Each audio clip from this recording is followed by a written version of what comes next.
నేను ఒక అద్భుతమైన సినిమా తీస్తున్నాను. ఈ ప్రపంచంలో నేను తీసే సినిమా ఇంకెవడో తీలేడు. నేను ఎలా చెప్తానో అలానే చెప్పాను. అధ్యాపకులకు అందరికీ కాకుండా ఒకటి చెప్తున్నా, ఒక్క పదం కూడా ఆంగ్లం వాడకుండా తెలుగులో చెప్తున్నా. ఒక్క విషయం చెప్తున్నా ఏనండి. మొదటి సంవత్సరంలో ఒక అమ్మాయి చేరింది. అధ్యాపకులకి అర్థం కాకుండా ఒక్క పదం కూడా ఆంగ్లంలో వాడకుండా చూడు. అధ్యాపకులకు అర్థం కాకుండా ఒక్క పదమొక్కడు అంగులు వాడకుండా మొదటి సంవత్సరంలో డైలాగ్ లో వనకమన్నా నిన్ను వనకమనలే.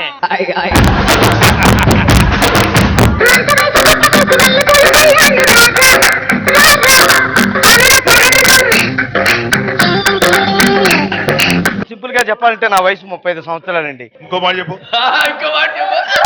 30 సంవత్సరాలే. ఏ రోజు వచ్చావు రాఘవ? బళ్ళారి రాఘవ గారి నుంచి ఉన్నాను. మా ఇల్లు మొన్నే మీకు అమ్మాం కదా. అవును. మా మంచం కూడా మీకే అమ్మేశాం. అవును. ఇప్పుడు మా ఇద్దరికి ముడిపడింది ఆ మంచంతో పని పడింది. ఇదిగో ఒక గంట ఉండి వెళ్ళిపోతాను సార్ కావాలంటే. అంటే లాడ్జ్ అనుకుంటున్నారా, ఇల్లు అనుకుంటున్నారా?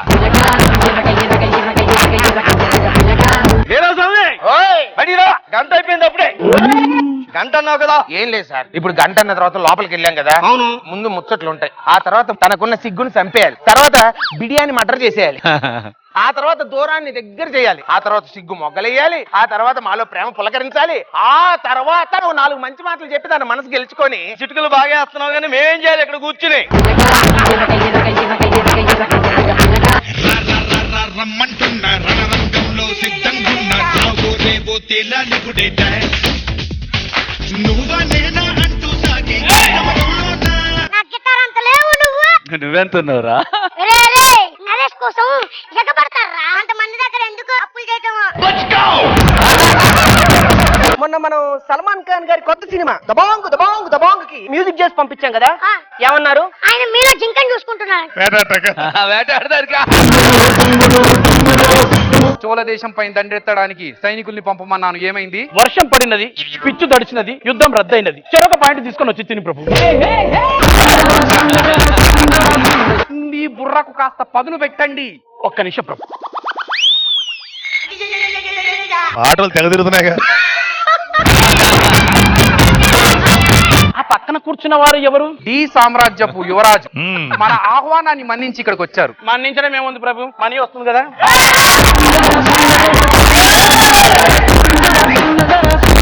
దీన్ని పెళ్లి చేసుకునే తెల్లారే ఏమే నిన్ను పెళ్లి చేసుకున్నాను కదా, నాకు స్వర్గం చూపించాలి నువ్వు అన్నాను. అంతే, వంటింట్లోకి వెళ్ళి గ్యాస్ లీక్ చేసి అంటించిందండి.